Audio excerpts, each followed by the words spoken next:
Hi, everybody. Welcome today. We're honored you're with us here today. Thanks for being here. We hope that things are going pretty well for you. We're here today to do a open question and answer. I'm going to be going into channel in just a little bit, but first I want to introduce you to the people that are kind of helping out today. First of all, we have George in Greece. You can say hi, George. Hello, everybody. I'm here in Greece. I'm gonna be here just to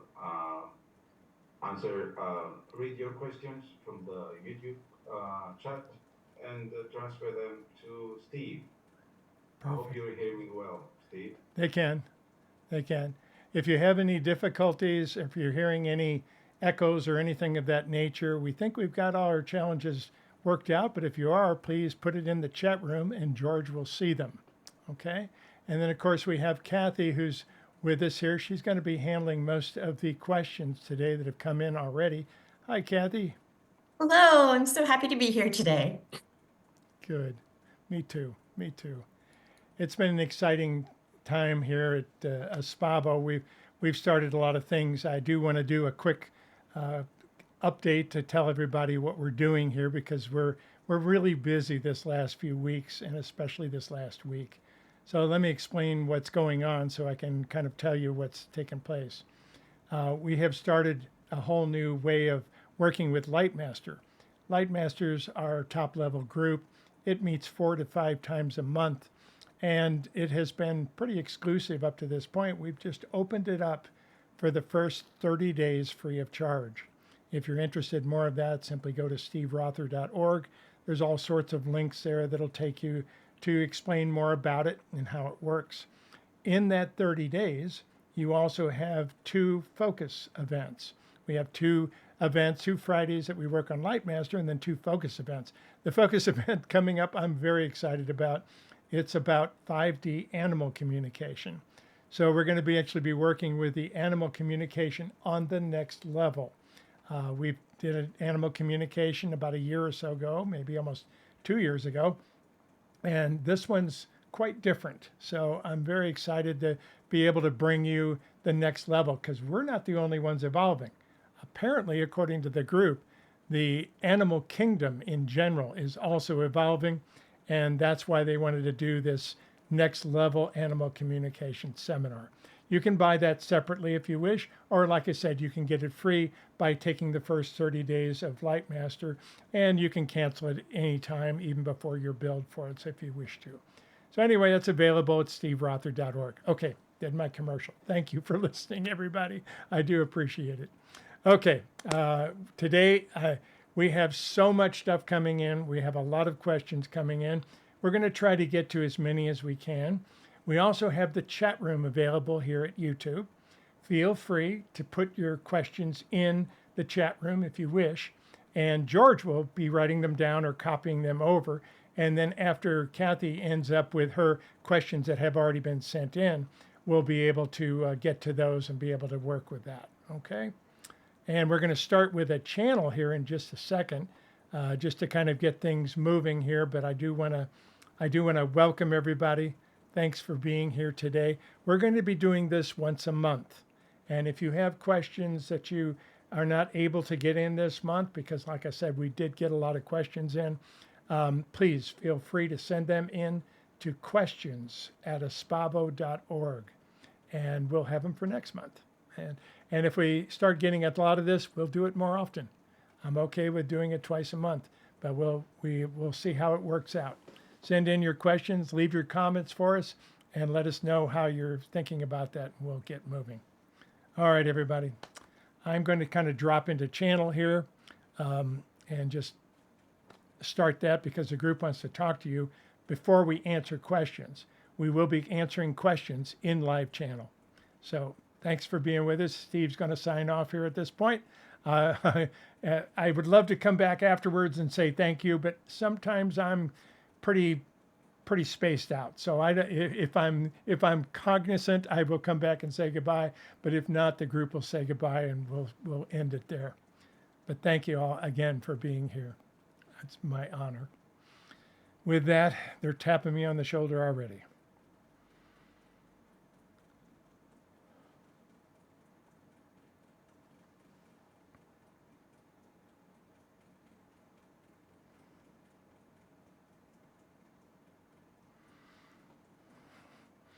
Greetings from home, dear ones. I am the keeper of time.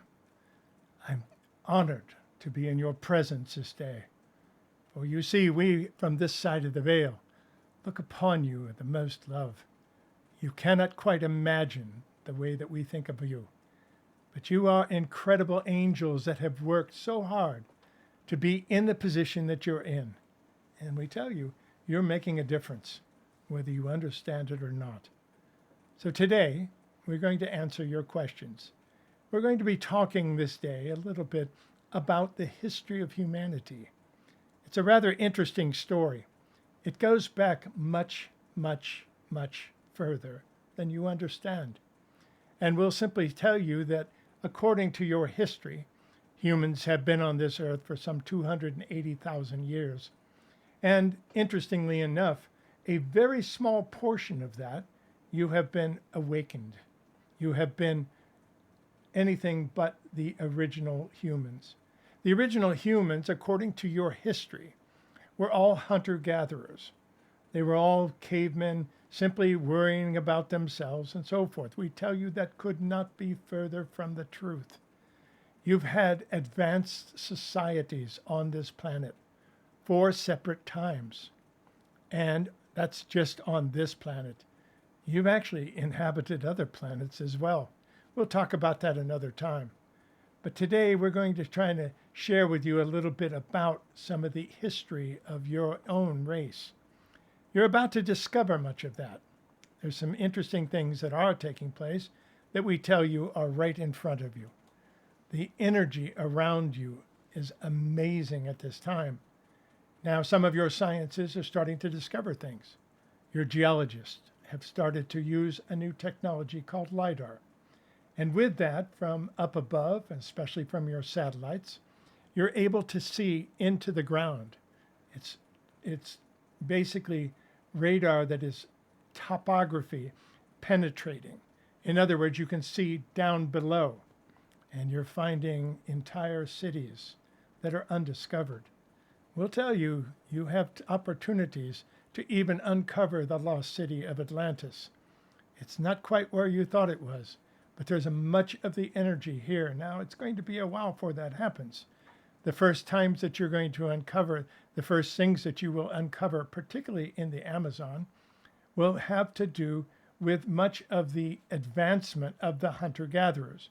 You will not see advanced technologies. You will not find basically buildings made of materials that are advanced.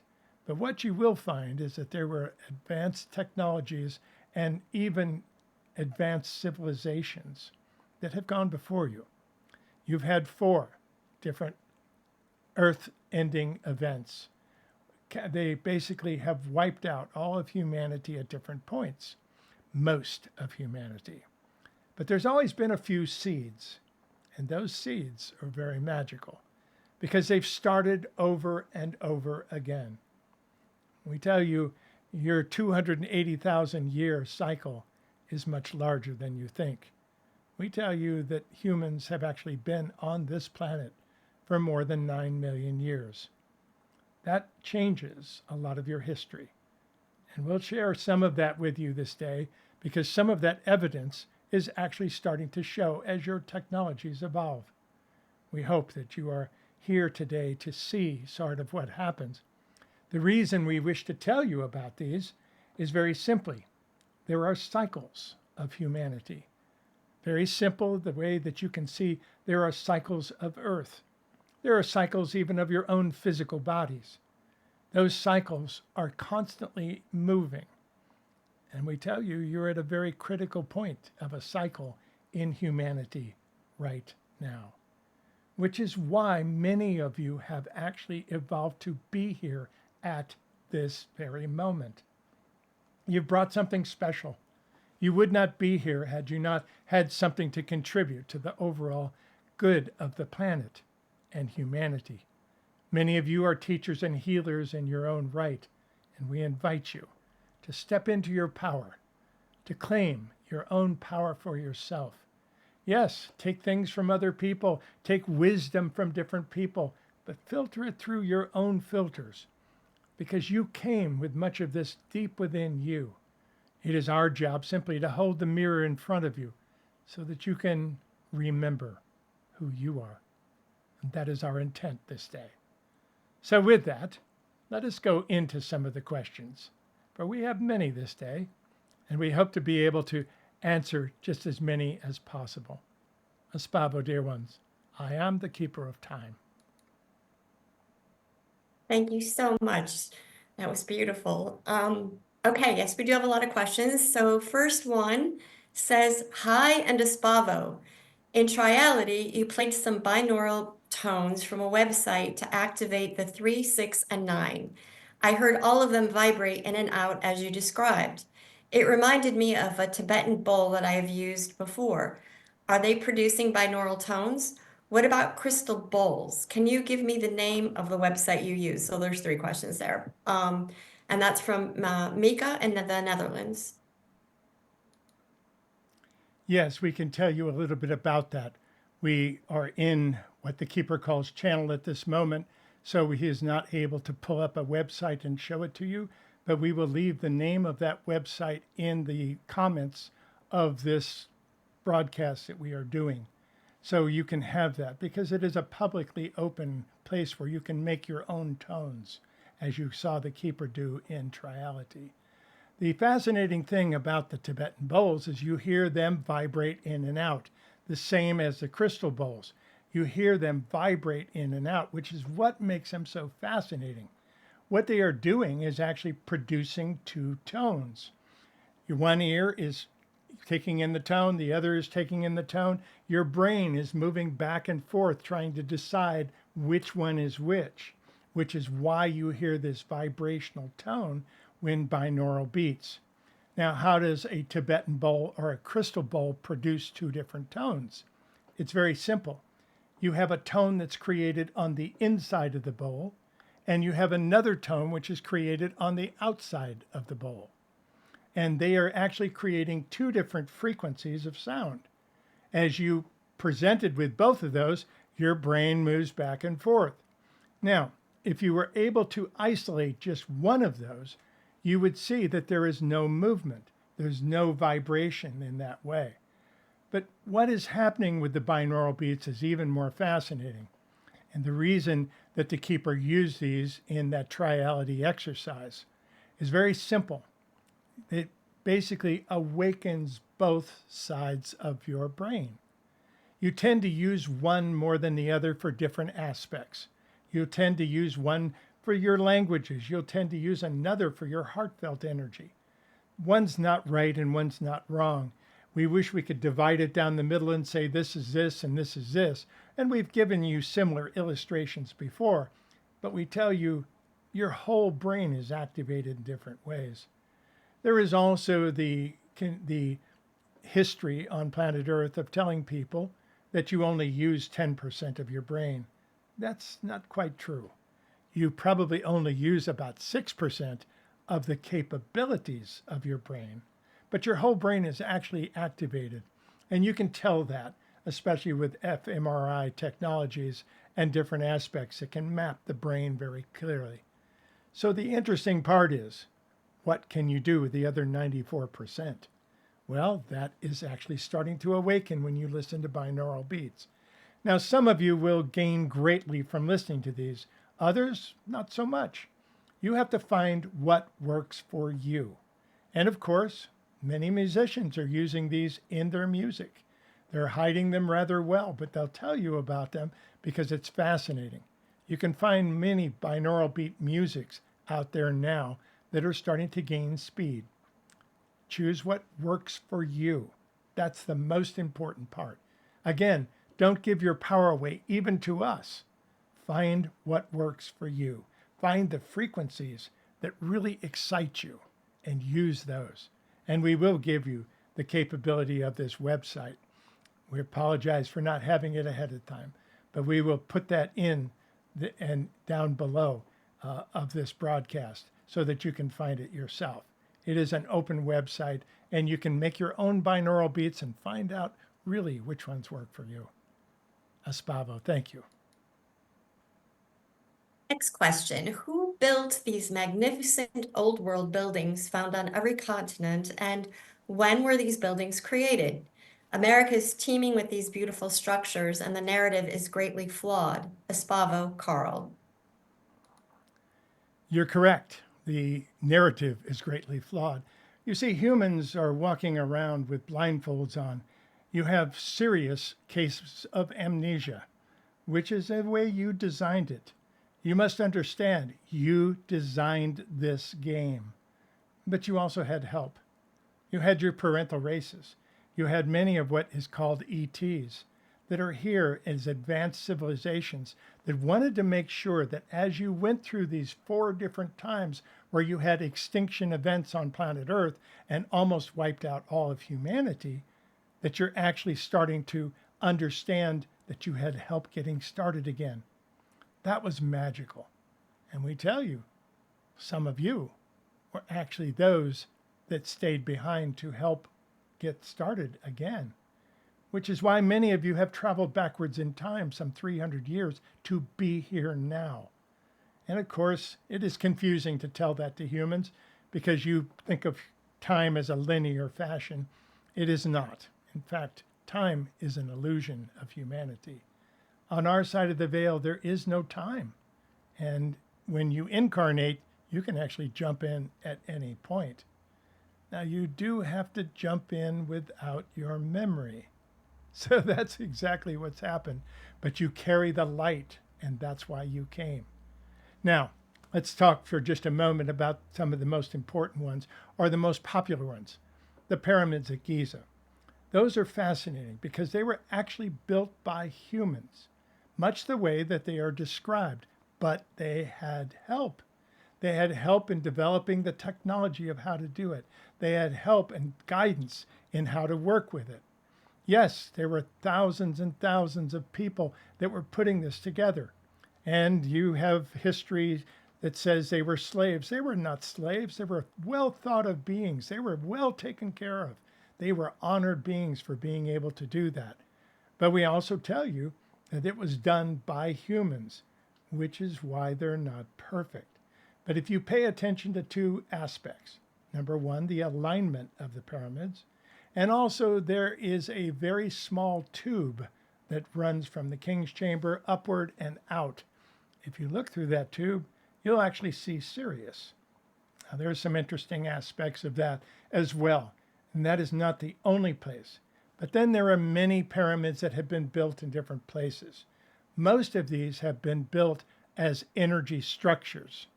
They also have grounding tubes that go deep into the ground.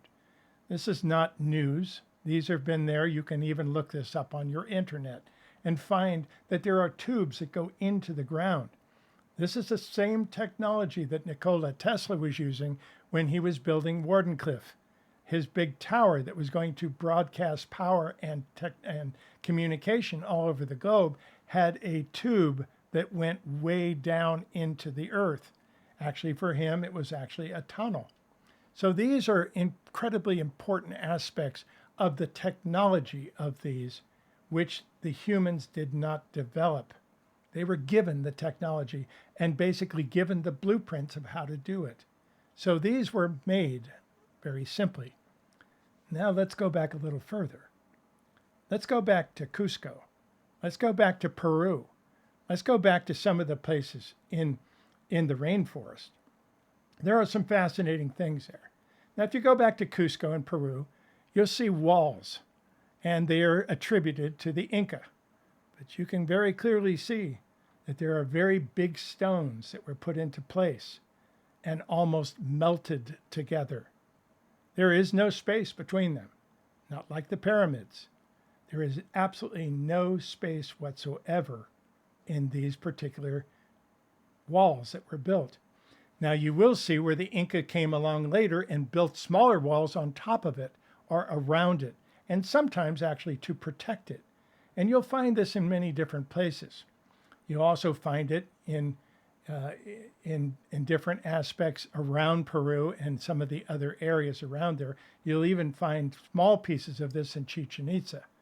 And we tell you that these were done differently. Now, Let us go back to the 4 extinction events. After an extinction event, there were always either survivors or seed beings, we call them, that were here to start the whole process over again. They always had help. They had beings that knew how to do things, that taught you how to work with agriculture, that taught you how to build, that taught you how to work with societies and to create empowered societies for people. Many of those you have turned into gods. Many of those you have turned even into angels in some of your religions. So these are fascinating beings, but they had incredibly advanced technology. We tell you in Cusco, these were actually melted together. And that is a fascinating process that you don't have even today. The inside of some of the caves are very slick. Well, that's a process that you call vitrification. And it comes only from heating the stones to incredible degrees. And you don't have that technology even today at all. But you did back then. So these are the fascinating aspects of the cycles of humanity that you're going to be finding out more and more about in the days ahead. It's tremendous because your technologies are evolving so quickly right now that you're going to find out much more about this very quickly. And we hope that you understand that. We wish to take a moment at this point, for the keeper was going to do something important which slipped past him. Sometimes his brain gets so wrapped up in the technology, he forgets certain things. But we wish to take this entire day and dedicate it to another teacher that has been on this planet doing incredible good for some time. His name is Jim Self. He happens to be a friend of the keepers, and they have done work together. You can find more about Jim at masteringalchemy.com. But we also wish to tell you that there are many wonderful teachers on this planet, and today we wish to dedicate this entire process to him. Well done, Jim. Back to you, my dear. You touched on this a little bit, but this question says, "Hi, Steve. Does the group talk about aliens? Who are they, and when will they reveal themselves? The evidence is building more every day. What does the group say about them?" And that's from Carol Jean. Well, we find it interesting that you're all waiting for someone to come down and land with their spaceships in front of your television cameras. If they did, you would not believe it. Please understand that. You have a natural understanding. As we mentioned, you have amnesia. So this is a process that you chose to bring every time you incarnated. So as such, you are creator beings. There are certain things you simply cannot or will not understand easily. This is one of them. Now, we also tell you that because of your science fiction and many other writings, you're expecting them to come down and say, "Take us to your leaders."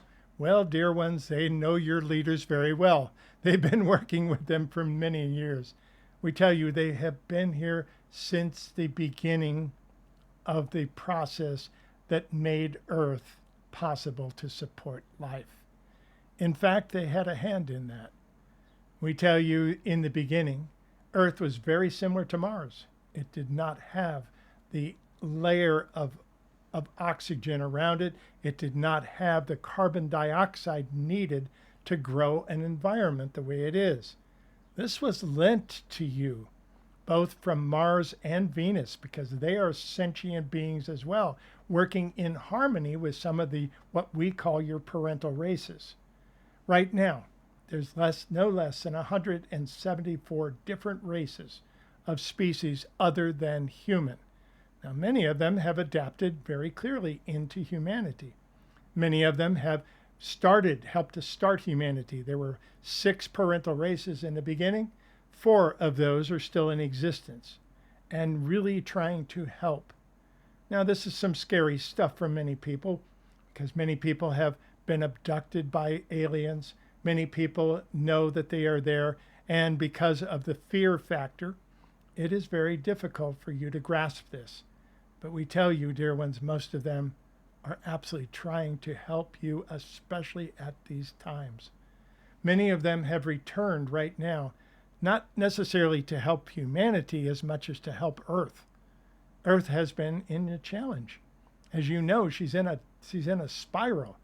And in fact, she may go through another extinction event as a result of this spiral. They are desperately trying to change that and having some success. You won't see it right away. Your global warming is going to continue to get worse, at least for a few years. But there are possibilities directly ahead. So hold that hope, hold that dream, lose the fear, because these are beings very much like you in many ways. We think you'll find out a lot more about this in the days ahead. Now, they have made deals with your governments, many governments, not just one. And part of the deal is that they would not show themselves, they would not, and yet they're doing it anyway, aren't they? There are times when they make a big show, like the times around Phoenix and other places where they're simply showing up and letting everybody see them. The funny part is the government washes it down, tries to make it disappear, and creates a whole story around it. But many of you know better. Now, if you're aware of what is in your galaxy has billions of suns and solar systems like yours. Now, do you think you're alone? Now, on top of that, you're finding out recently from the advent, especially of the James Webb Telescope, that there are billions of galaxies out there, more than you can possibly count. Many of what you have termed as stars are galaxies filled with billions of solar systems like yours. Of course, there are other races of beings, many other races of beings. Now, some of these, we tell you, exist in other places. Do they actually travel all that distance? Well, to some of them, that distance is not what you think. But to many of them, they have learned how to shift dimensions. You will be learning this in the very near future. You'll be learning how to make the right angle turns necessary to shift from one dimension to another. It's coming. We'll share that with you. We'll tell you more about the secrets of this as you move further into the fifth dimension, because it's part of the gifts of the fifth dimension. And as you learn that, you'll lose a lot of the fear. You'll understand how things can just appear in the sky and then suddenly disappear. They are shifting dimensions. Many of them live in other dimensional realities, like the water, like your oceans, like your lakes. Some of them live in what you call the mountaintops. Do they actually go into the dirt and make a space? No, that's not what they do. They shift dimensions and live in that same space as the water, as the earth. It's fascinating. And you'll see much more of this coming forward. But there's some fascinating things taking place. Now, the keeper himself has had a great resistance of talking about this. He is starting to get better. And we are starting to bring more information about it, because we want you to lose the fear. Now, are all space beings, as you call them, good guys? Well, we hope you step out of the duality of the good, bad, the right, the wrong, the love, the fear, the opposites. And we tell you, just like humanity, most humans are really good people. Keep that in mind. The same is true of the other beings. Do you have renegades? Do you have people who are trying to act out and do odd things? Yes, of course you do. But you also have the global energy. Most humans only want love. They want that connection. They're not trying to take over. Well, you will find different parts of it. Lose the fear, step forward into the love, and you'll see a lot of energy coming that you will absolutely understand. Espavo. Dear Steve and the group, about a week ago, an Italian team of archaeologists using satellite LiDAR technology discovered a large underground structure beneath the Khafre Pyramid in Giza. These structures appear to be tubular shafts that descend approximately 2 kilometers, and at the bottom of them seem to be large chambers. Can you tell us the purpose of these structures and chambers? And if excavated, what are scientists going to discover in there? Thank you, Natalie. You must be channeling our answers. We just gave you that answer. The interesting part is those are grounding tubes. They're actually necessary because these pyramids were originally built as energy structures to bring energy from the cosmos onto planet Earth, and they work quite well. They are not active at this moment. But in order to be functional, they had to have these grounding tubes that went into the Earth. What will they find as they discover these and uncover them? They will find not much, because it's really nothing that is hidden down there. Yes, there are some things, especially in the Giza pyramids, that were hidden down there that you will discover. But for the most part, you'll find them in other places as well. And the reality is they weren't necessary in the ways for putting things down there or hiding things. They were there to help ground the energy like a grounding cord. Today, you have your homes that are built. If you are in a place where you have a lot of lightning, you may have a lightning rod on the top of your house. The lightning rod sticks up higher than everything else because electricity always follows the path of least resistance. It will hit that lightning rod, go down a cord, go down a wire, and go into what is called a grounding cord. Now, that grounding cord is actually a piece of copper that's driven 8 feet into the ground. It distributes that energy so that it does not burn up your house. This is one of the things that was necessary for the pyramids to work. And it wasn't just the pyramids. You'll find this technology was understood by Nikola Tesla as well. We've recently talked about that in the Triality seminar. We shared a little bit about some of the things that were there at Wardenclyffe that he was building before his funding was pulled. But these are not new on Earth. They have been here for some time. We thank you for the question, Espavo. Thanks, Steve and the group, for continuous teachings. This is Sean. I have a question. Several times you said about holding energy and location. Relatively, there are less Lightmasters in the area of Eastern and Southeastern Asia than European countries and North America. Could you kindly mention spiritual geology about Eastern and Southeastern Asia, like Korea, Japan, and China, etc.? Thanks, and Espavo.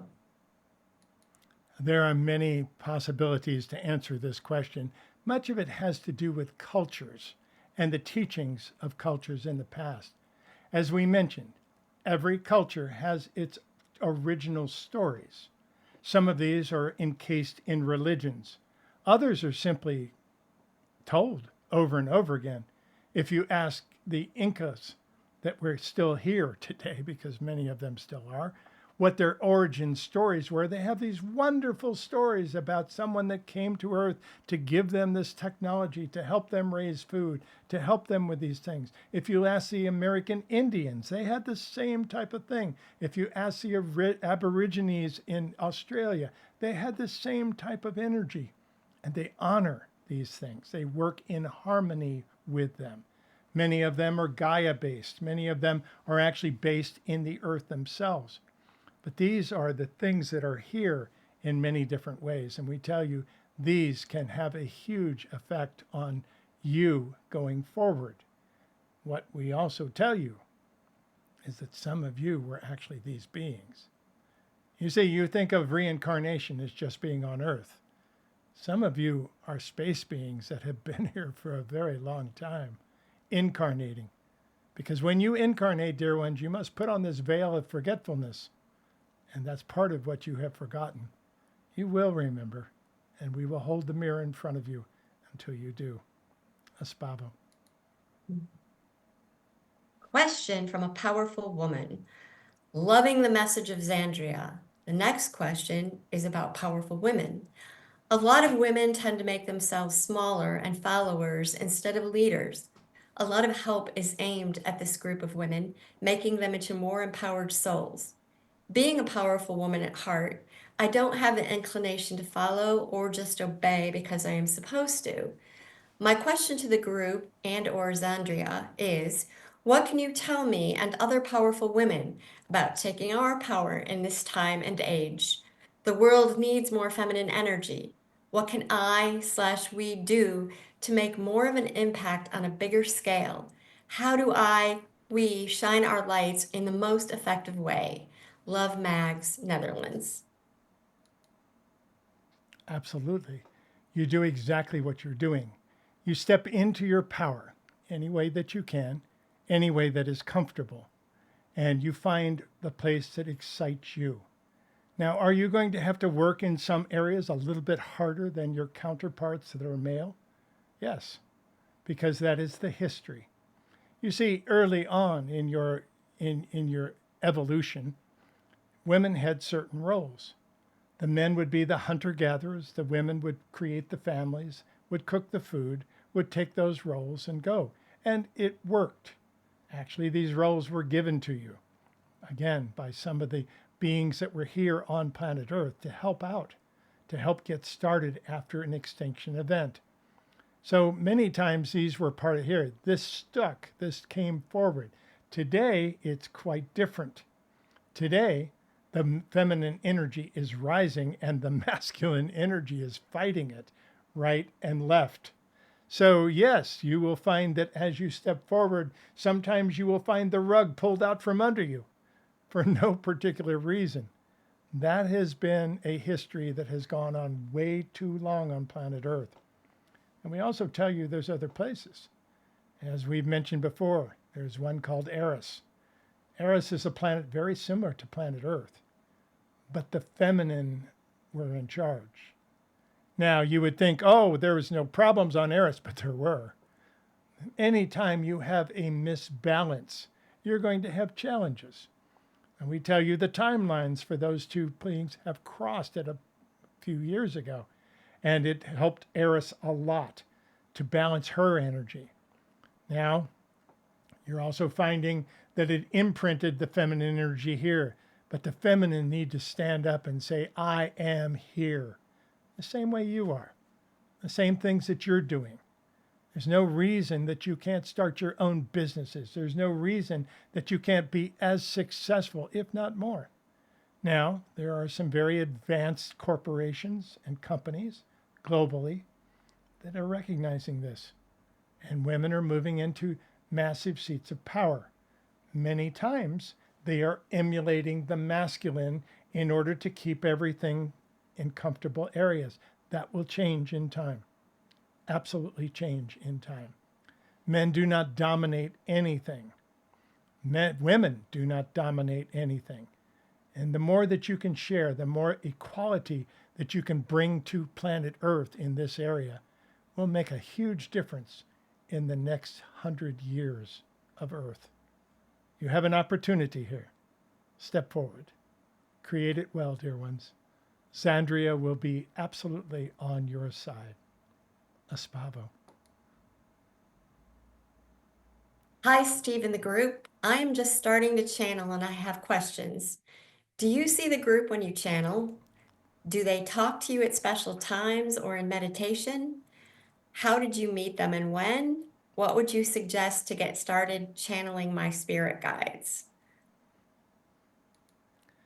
There are many ways of channeling. You see, we believe everyone channels.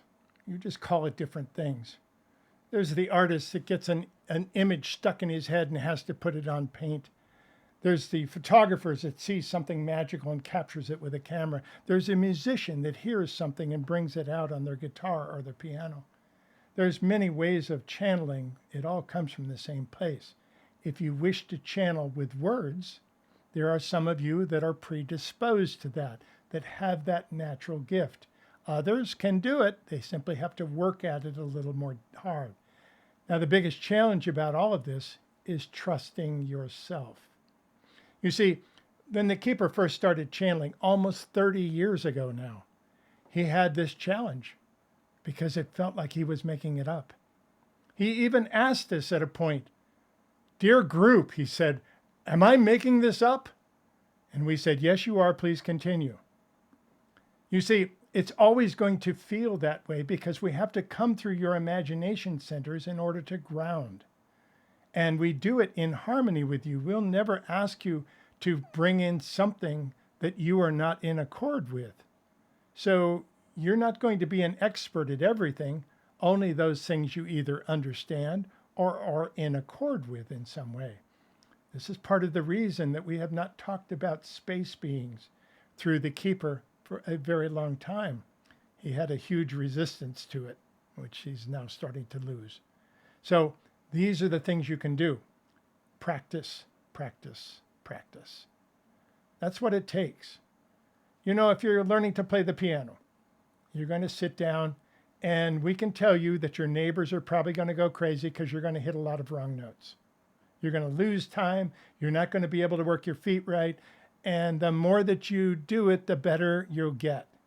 When you start channeling, there's some times when you're going to misinterpret things. That happens to everyone. You are imperfect beings. We have to come through an imperfect being. There are times when everyone will misinterpret something slightly, but the more you practice, the easier this gets. What we suggest is you sit in front of other people sometimes and get used to what that feels like. Because what will end up happening many times, if you are channeling for a specific person or doing a session with them, the Keeper calls them, you're actually going to channel their higher self, which is absolutely magical. You can give them views of themselves that they can't get by themselves, and very accurate. These are ways of doing it. But there's many techniques that can help you.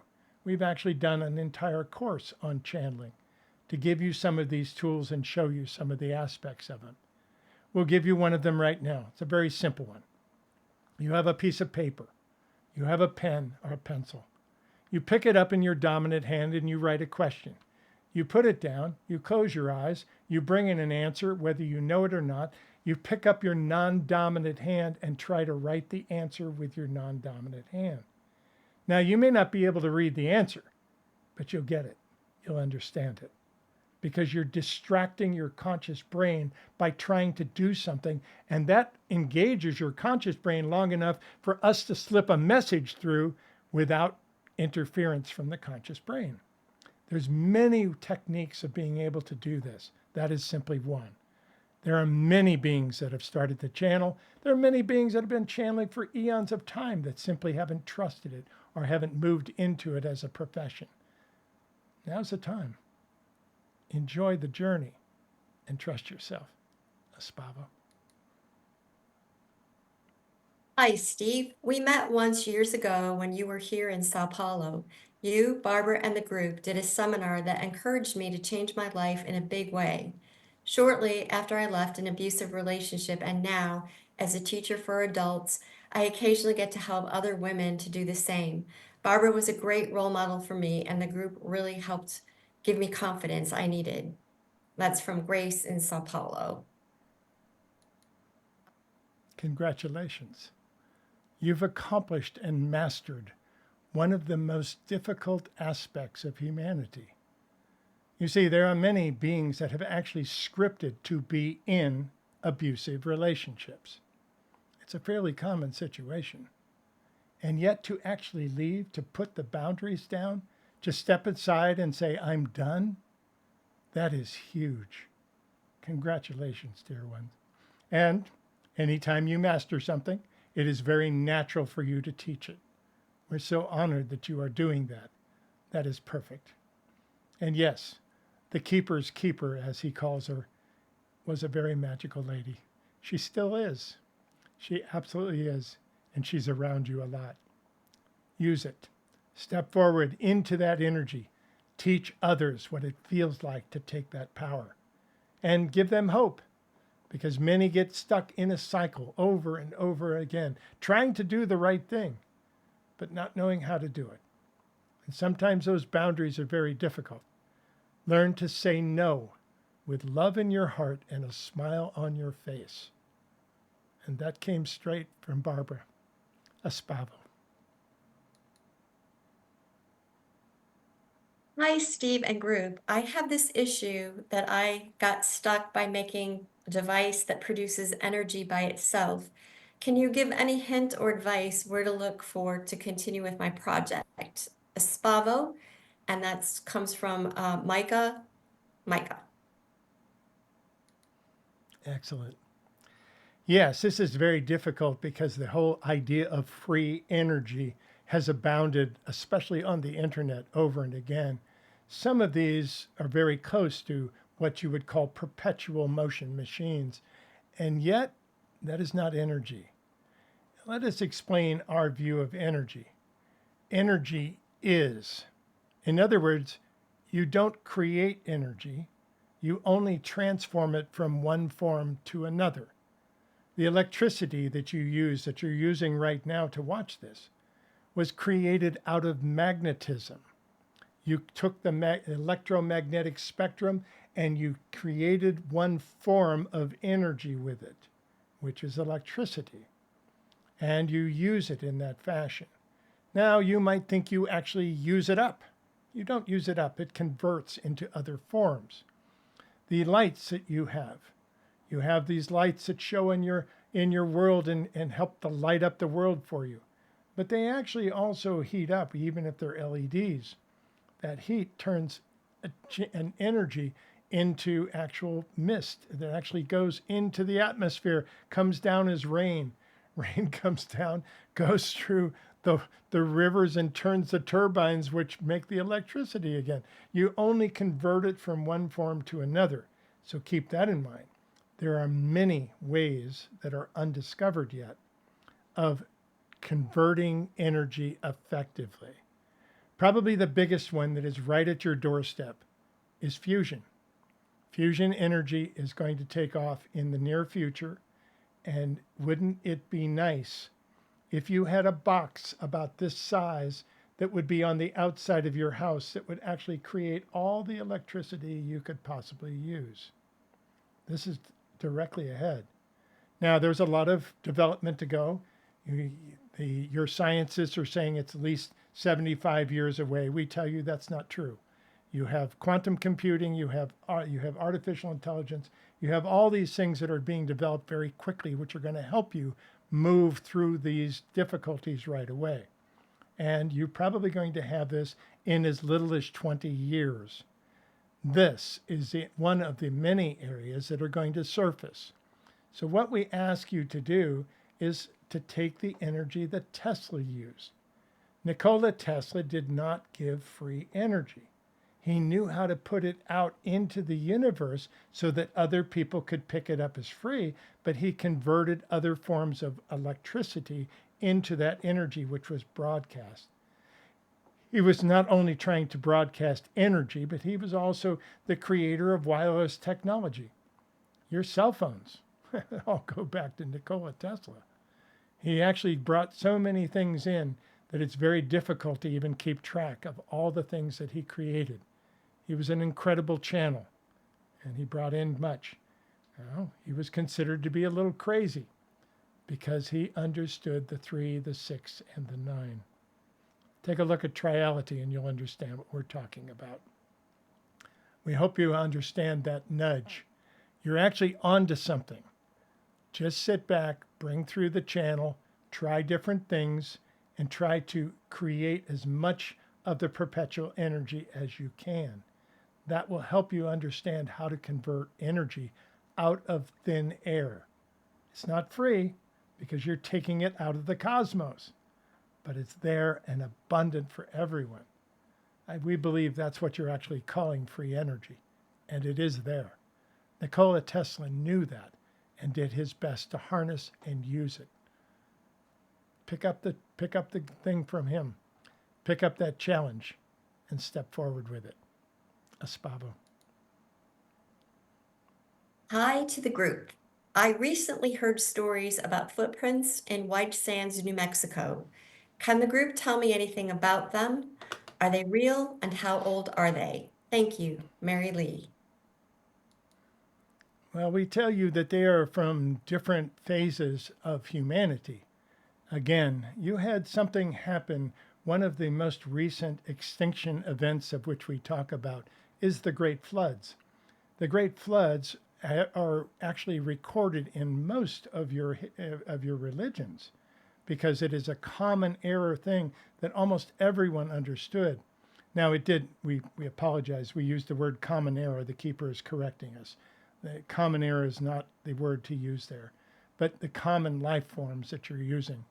So with this, you had an extinction event. That was actually 12,500 years ago. And it is believed that humans didn't exist before that. Well, we tell you they existed. You're finding all sorts of things. We believe that those footprints were actually carbon dated some 23 to 25,000 years ago. And they're very definitely footprints in the sand. It's a very magical thing because they are fossilized. They're not going anywhere, and they're right on the surface. Now, you can actually study them. In fact, even though they're somewhat encased, you can actually go see them. It's fascinating to do this. But we tell you there are solid evidence that humans existed here long before you thought. And the reality is, long before Noah had to build his ark, we tell you, and that, by the way, is called Younger Dryas. The Younger Dryas was 12,500 years ago. These footprints are almost double that. So you have a lot of evidence that's going to surface of not only humans being here 25,000 years ago, but of entire advanced societies being here 25,000 years ago. Those are actually only footprints in the sand, but they're very good indications of what is taking place and the wonderful things that you're discovering through the incredible advances of geology right now. Keep up the good work. Espavo. Hi, Steve in the group. I have a question regarding a comment you made to someone about the Atlantis Rising seminar. Your comment was, the group said that we had help from the crystals and the Atlantean energy. I know there was and still is a lot of controversy about this, but the group said we would have lost about 70% of humanity had we not had assistance. It would have been worse than the Black Death. The question is, can the group speak to how the crystals and Atlantean energy assisted and helped humanity through COVID? Thank you so much, Kathy.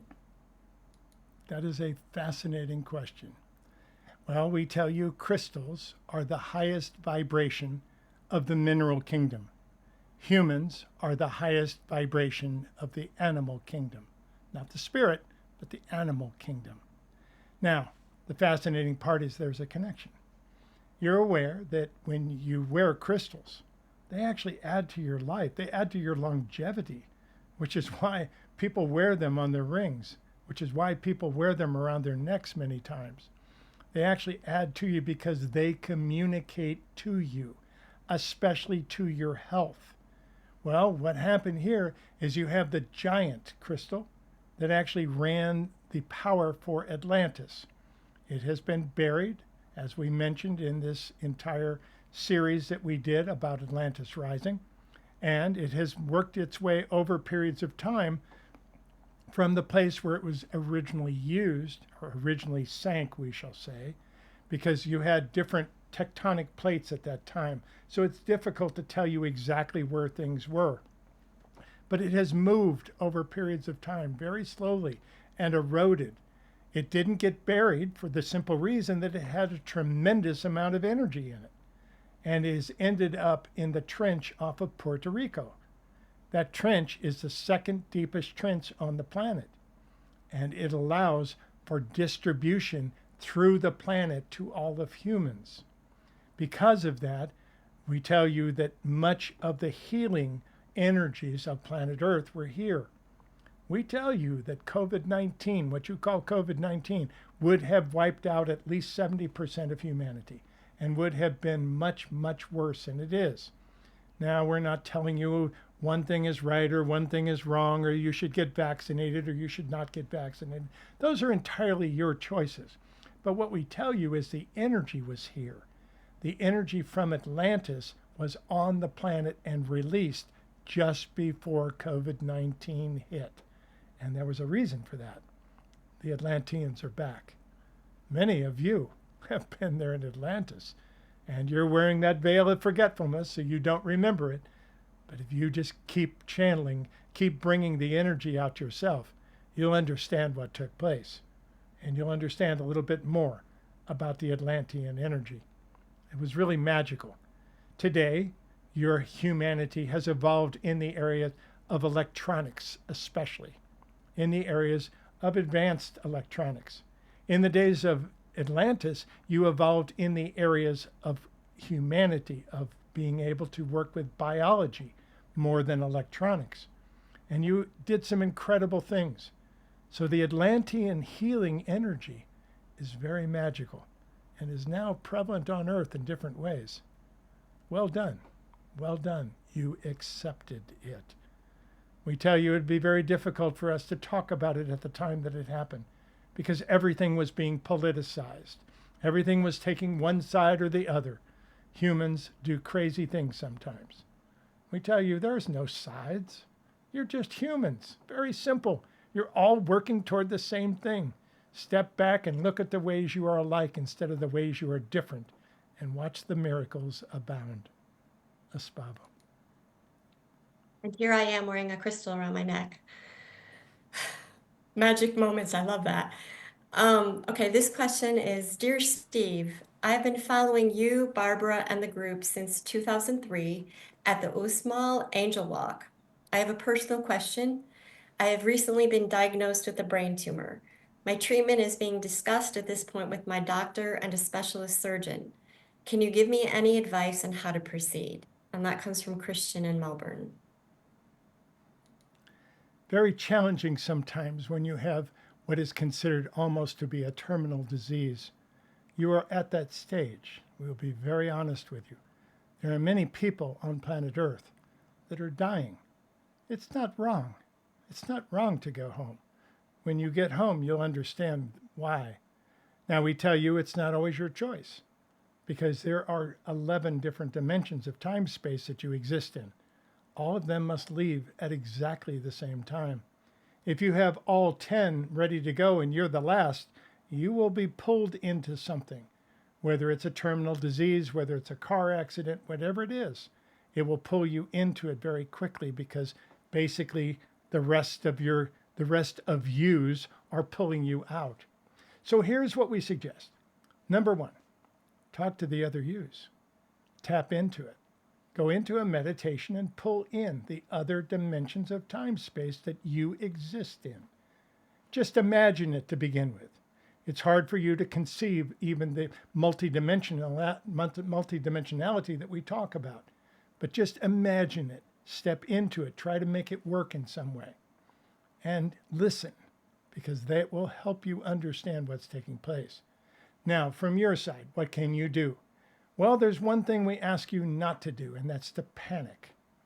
We see so many people that are dying from a terminal disease that go to this healer and they go to this healer and they spend money here and they spend money here and they don't quite know, but they're going to try absolutely everything. And they end up spending all of their life energy trying to survive rather than just sitting back and allowing things to happen and bringing a completion to yourself. We tell you there's an interesting thing that happened when the keeper lost the keeper's keeper. Her name was Barbara.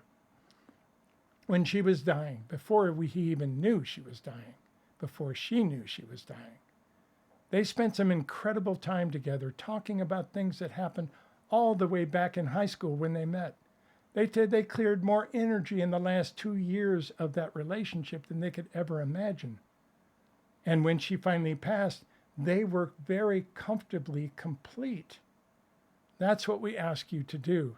That gives you the best chance of survival in the physical as well, because you're not trying to reach and create something that is not coming easily. So yes, go to the healers that you are drawn to. But if you're constantly searching from one to the next, you may be actually using some very valuable time that you have to bring completion in different areas. Sit down and share your heart with anyone that will listen, especially those that are close to you. Sit down and recount some of the beautiful things that happened to you in this lifetime. And then if you stay, you've deepened the relationship with these people. It's absolutely wonderful. And if you do go home, you are complete. That is huge. Now, we tell you this brain thing that you have, you're going to have some options with it, and we don't actually believe this is going to take your life. But we've taken this opportunity to address many people that are in a very similar situation. We cannot give you advice as to exactly what to do, but we can tell you what to do from the spiritual perspective. And that's exactly what we've had. Bring completion to everything. Tell all the secrets you've been holding deep within you. Share everything that you can share with those around you. Bring completion to your life and speak to the other dimensions of time space. See where they are, what's going on. Allow yourself to dream a little bit. That will give you the best chance of survival in any situation. Thank you for asking, Espavo. I've been hearing from different sources that a shift is happening at the end of March. According to some, it marks the end of what Hindus call the Kali Yuga, the conclusion of a 6,000-year cycle. Is this true, or is it just wishful thinking, or perhaps a desperate response to current events? Honestly, hearing about this potential shift makes me both nervous and cynical because any shift in consciousness depends directly on human choices. And humans are unfortunately quite predictable in making choices based on their traumas, and that's when everything goes sideways. Thanks, Steve and the group, Natalie. You're a very wise lady. Well done. That is exactly true. People program their body suits, we call them. Not the physical body, but the avatar that you are playing with. It runs on automatic, the same way you drive a car without stopping to think about everything. You've programmed your bodysuit to drive that car. You've programmed your bodysuit to do many things in life. You can also program your bodysuit to step back, to look through the eyes of spirit at what's going on. And those are huge. That is one of the aspects of that. Can you read the last part of that again, please? Yes, and humans are unfortunately quite predictable in making choices based on their traumas, and that's when everything goes sideways. The aspect that you're talking about having to do with the Hindi, is actually very interesting because it is accurate. Is it happening at the end of March? No, but you have events that are liable to be happening at the end of April that are man-made. Now, they're made in response to the fact that the energy has changed drastically on your planet. And part of that is this cycle that you were talking about. Excuse us, the keeper is not familiar with that word, so he cannot repeat it. But we tell you that is a cycle that was identified very clearly in the Hindi religion. And you are at that stage, very similar to the people in Atlantis that knew perfectly well that the water was going to rise. The same way you're seeing water rise now on your planet. Does that make sense? We hope so. And we hope that you don't go into fear about it. You're here at some very exciting times. There will be times for opportunities well beyond your understanding. Yes, there are changes that are going to happen. Yes, there are things that are going to move in odd directions. But that's why you're here, to hold that light and to hold that energy, and to hold the incredible wisdom that you have gained. Well done, Natalie. Well done. Espavo. Hi, Steve. I am a new Lightmaster. Bravo on the Triality class. Wow, it was mind-blowing. My question is, how did the group tell you this? I have been getting similar information in my channels, but it was worded differently. Do you think it may be from the same source using different words? All channeling comes from the same source. That's the fascinating part. There's much of this that we can tell you about. In the channeling course, the keeper was able to break it down into different levels that people work in different ways. It's very simple. You're wired in certain ways, partly because of your who you are as a spirit, but partly also of what you have learned on planet Earth during your time there. Some people work with words. Some people work with music, as we've mentioned, different ways. The keeper happens to be the most common of channels. He is called claircognizant. Now, there are people that are clairvoyant. They see things. The keeper does not. He's always wanted to see the group. He's never seen them. There are people that are clairvoyant, that hear things. There are whispers in their ear. There are people that claircognizant. There's people that clairescent. There's different areas of this. Claircognizant is the most popular, and that's the type that he is. All of a sudden, he knows something. Now, it's the most difficult to validate because all of a sudden, he knows something. And if he really tries to figure it out or look it up, sometimes it fades away. So he has learned to express it first as clearly as possible, and he's gotten quite good at that. Not that he never makes mistakes in interpreting. Sometimes everyone makes mistakes.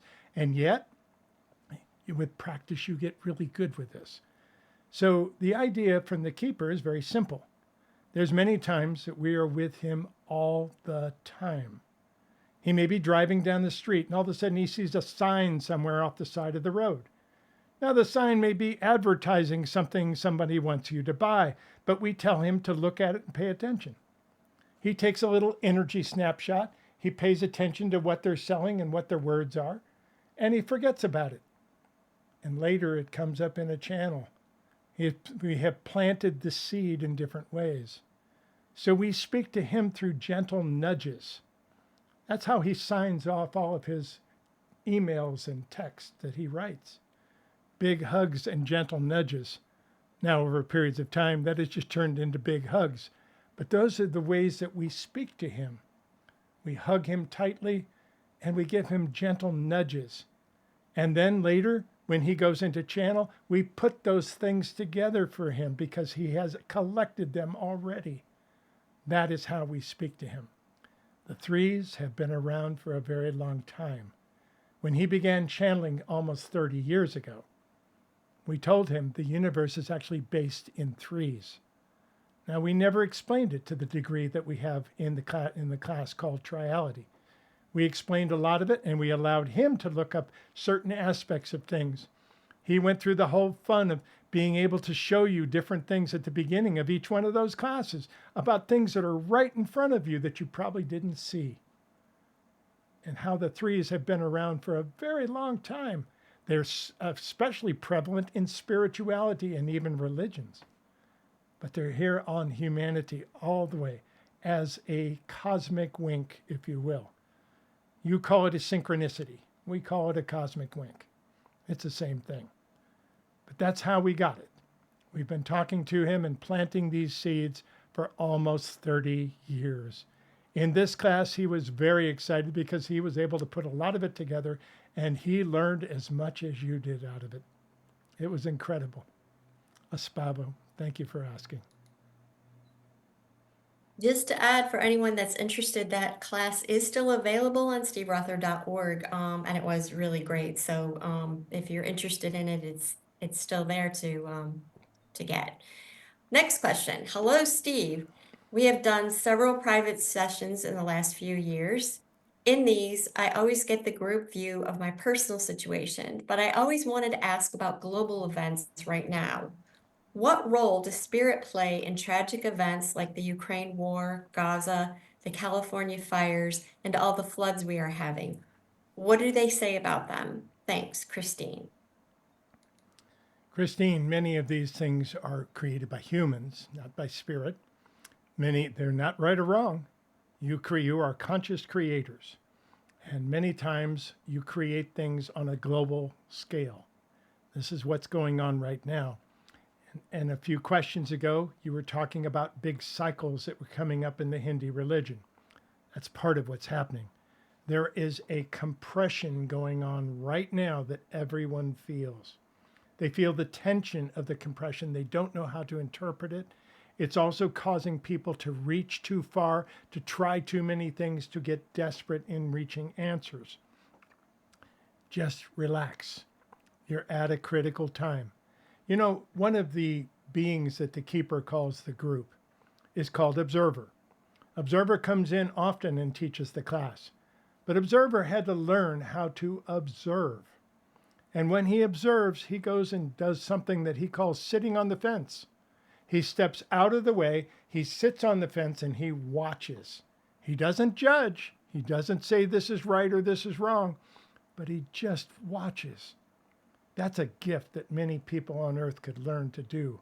It would serve you all very well to be able to observe at this time. You see, you're carrying energy. Some of you are carrying an incredible amount of love. And if you get into the desperation of this compression, you can't express that. That's what you need more than anything else on this planet at this very moment, is that love. And you have it. Well done. Aloha, Steve and Espavo. As a last timer myself, I was wondering if you could offer more insight for those of us in this group. I'd love to gain a deeper understanding on this topic or hear any suggestions you might have for us. Also, in general, why do people interpret spiritual concepts so differently? Even when reading the same material or books, their takeaway is often completely different. Is there a dimensional frequency or past life experiences help us read between the lines intuitively that affects our understanding? Thank you for all you do. Sending you much love and light. And that comes from Is. Sorry if I mispronounced your name, but Humans are wonderful animals. The interesting part is you are spirits inhabiting an animalistic body, pretending to be a human, we call it. The reality is many times you try to project into something. One of the things that you project into is truth. You believe that somewhere in the Akashic records there is a truth. There isn't a truth, dear ones. That's your job. You have so many different views coming in from different angles. You're all going to see things a little differently. You may have two twins that grow up together. And as they become adults, they start to share some of the history that they went through together. They will have totally different views. They'll have totally different memories of that. And both of them are correct because both of them are recording different aspects that they wanted to record as a spirit. So please don't think that there is a single truth. Find your truth. That's the most important aspect of this. And don't argue with other people about their truth or try to convince them of yours. The main thing is to hold your truth and to walk in it. When you walk clearly in your own truth, other people will tap you on the shoulder and ask you, what is your truth? Why do you walk that way? What is this about? Because they'll see it. You will shine very clearly. And in those ways, and many of you are teachers and healers, you naturally will exude your own truth in that. Not that they must take your truth, but there are many aspects of this. And as you step out of duality into triality and living in a different aspect, you'll see there's many aspects of what you call truth. There's also many aspects of not truth that you're discovering on planet Earth. You're living in the days of propaganda, in case you haven't understood it. And that is a fascinating experiment on planet Earth. Not that one is right or one is wrong, but many times making up the truth has become very popular on planet Earth. Find yours, hold on to it, express it, and walk in it when asked. And you will see the world revolve around. Espavo. hello, I am understanding my movement into the fifth dimension, but I am wondering if there are things I should be trying to do in a more outward direction. I mean, how can I help others in this process? Thanks, Lee. The entire fifth dimension is challenging for many people for the very simple reason that humans don't understand it. So what we ask you to do is there is not a single day that you would all of a sudden be in the fifth dimension. The fifth dimensional reality actually grounded upon planet Earth upon the 12-12-12. That would be December 12th, 2012. We know some of you had celebrated a different day. It wasn't important. It's around that general area anyway. But that was only the beginning of the grounding. The reality is it would normally take humanity 100 years to ground and move to another level. But you're doing really well. You're beating that number substantially just by being aware of the fifth dimension, trying on new fifth dimensional tools. That is the intent of the entire Lightmaster course that the Keeper is giving, to give new tools for anchoring the fifth dimension. It's done a little bit every day. To learn to look at things in a different way, to learn to see things from a different perspective. That will help you to anchor the fifth dimension and to move out of a field of duality and judgment and contrast into a field of triality, which will give your spirit room to grow. Espavo. Okay, we have two more questions. This says, hi, this is Chrysanthi from Greece. Even though you already told me that I am an open channel, why am I not really using it to write my book? What keeps me off? Thank you in advance. There are many ways to trigger your creativity, to open up that channel. One of the greatest ways known by your sciences, your biological sciences, especially the study of the brain, is to take a walk. If you wish to write something very creative, take a walk. Bring a recording device with you. Bring a pad and paper with you. Bring something to jot down notes. And just take a walk. And we also tell you that it is known by your sciences that taking a walk in the woods is more effective than taking a walk in the city. Find these places where you can rejuvenate yourself.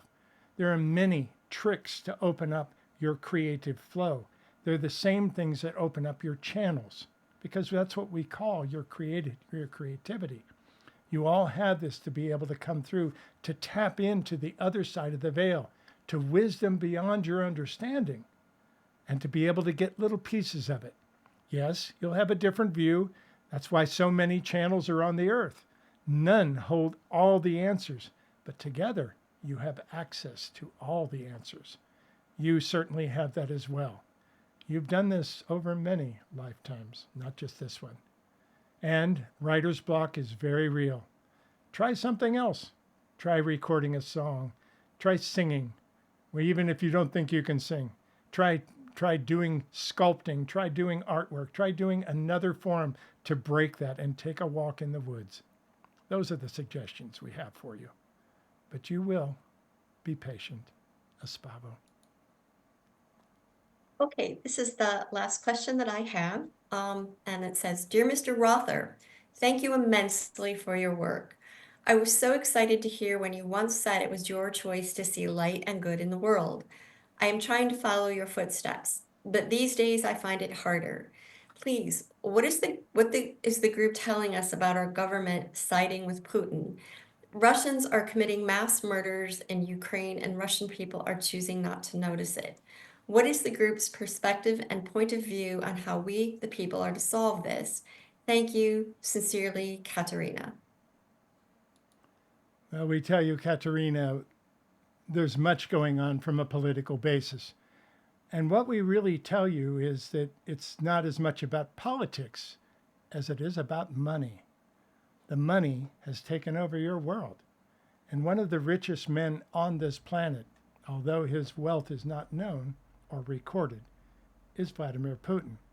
Now, that does not mean that Russia is bad, and especially not the Russian people. The Russian people have been living under this tyranny for a very long time, and many of them have learned to look the other way because they have to survive. They know that the problems are there. Even the Keeper, every time he talks negatively about it, his website has been hacked. So we find this interesting, and if all of a sudden the website goes down, you'll know what happened again. But the most important aspect of it is to understand yourself and to understand that you're the same as the Russian people. Do you have any idea how much of your history came from Russia? It's been an incredible place. The Keeper has traveled there himself many times with the Keeper's Keeper. And they have had some wonderful experiences awakening family and pulling together in spiritual seminars over there in different parts of Russia. He's saddened that he's not able to go over there at this time and hopes that someday he will.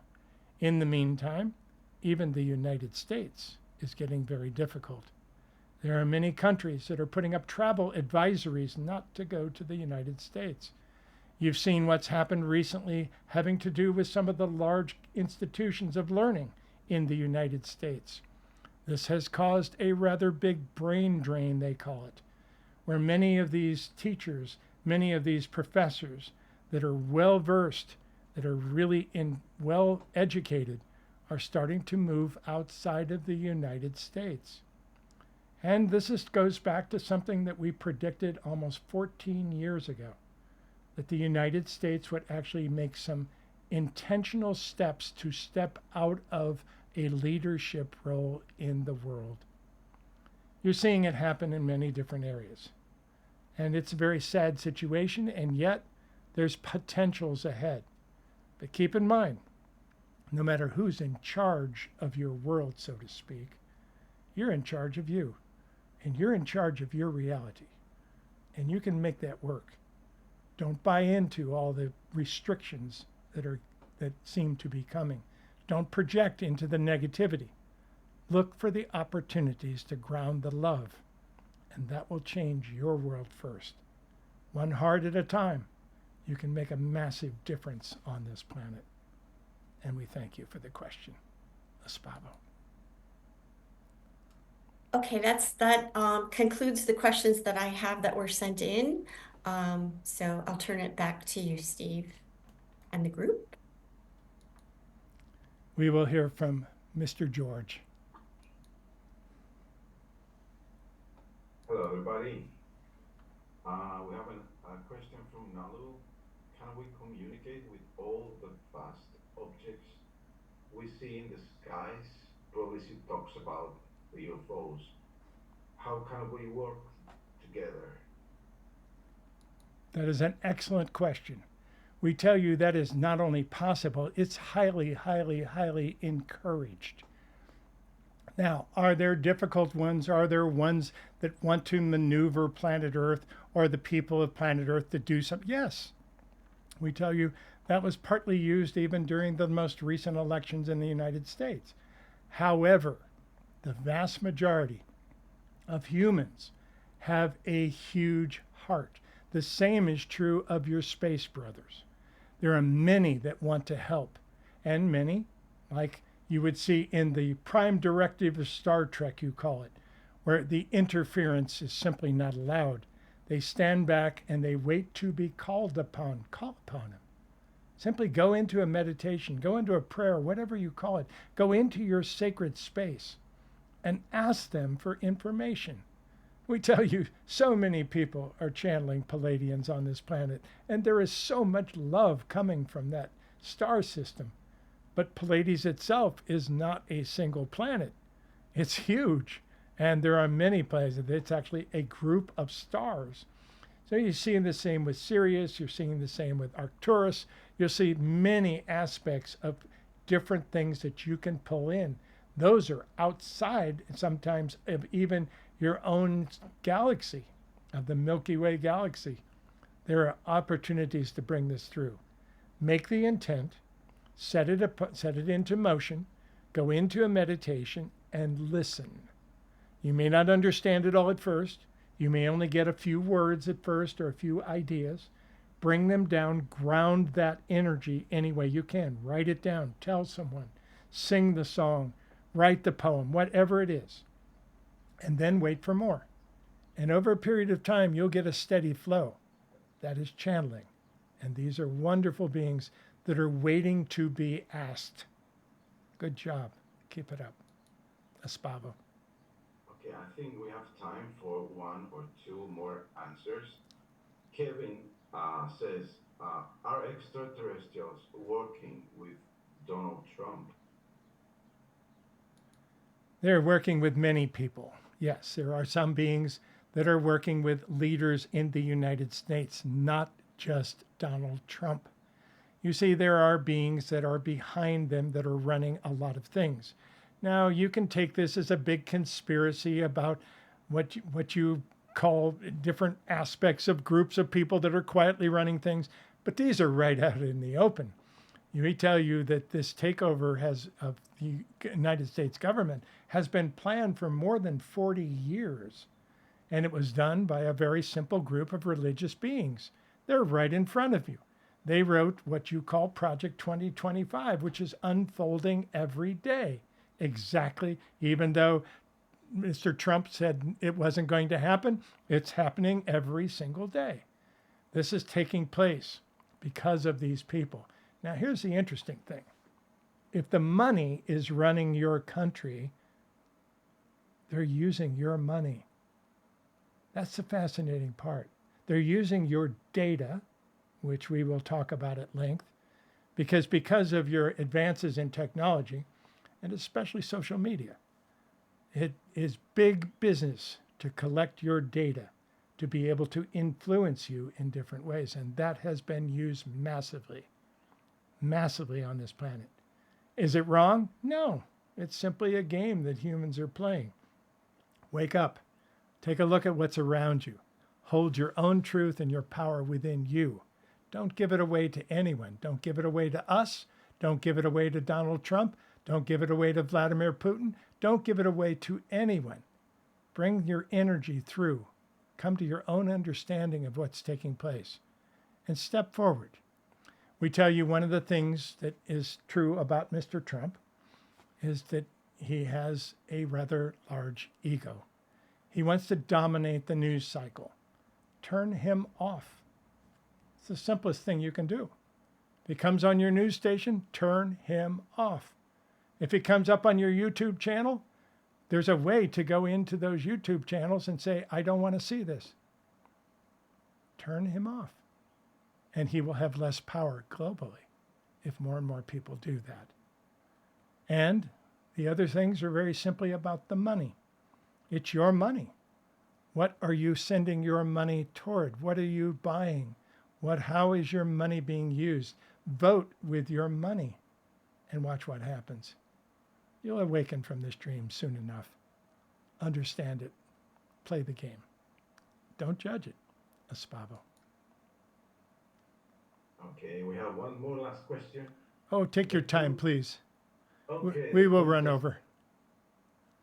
Yeah, the group just said the shift to 5D does not just happen in one day, but is there going to be a large and then noticeable wave of energy which will take us across the finish line? That is going to be entirely up to you. As you get closer to anchoring more of the 5D energy, which again is taking in small increments every day, not so much about a single time. But yes, everything moves in waves. But the reality is you're not really close as a humanity at this very moment to be able to do that.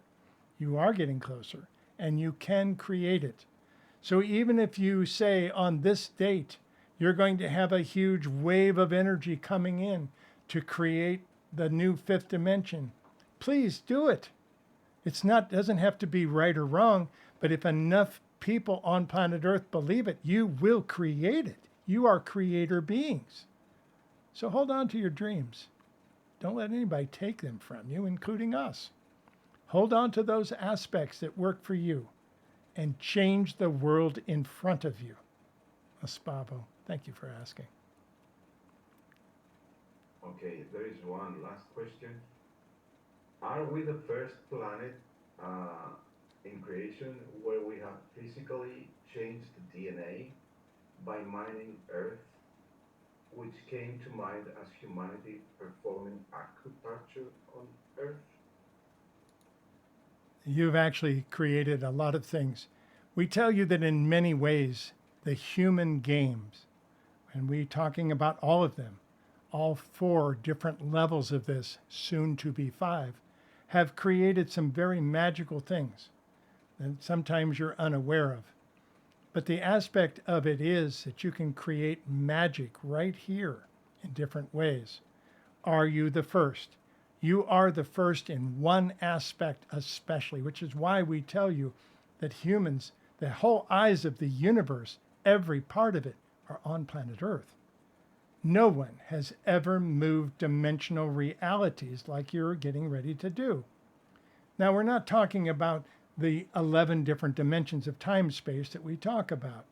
And in truth, that is somewhat of simply something that humans can understand.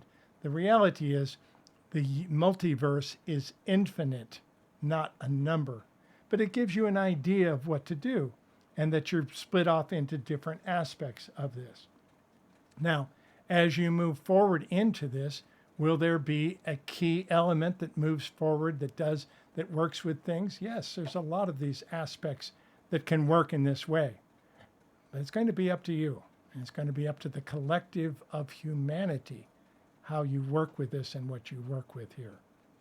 There's many aspects that you can take and take charge with to be able to do this. Find what works with you. You're responsible for you. Let that light come through you. Let your spirit lead the way whenever possible. Follow your heart's desire and balance it with your head. You have all of these things here in this physical form that you can work with. You're closer than you think.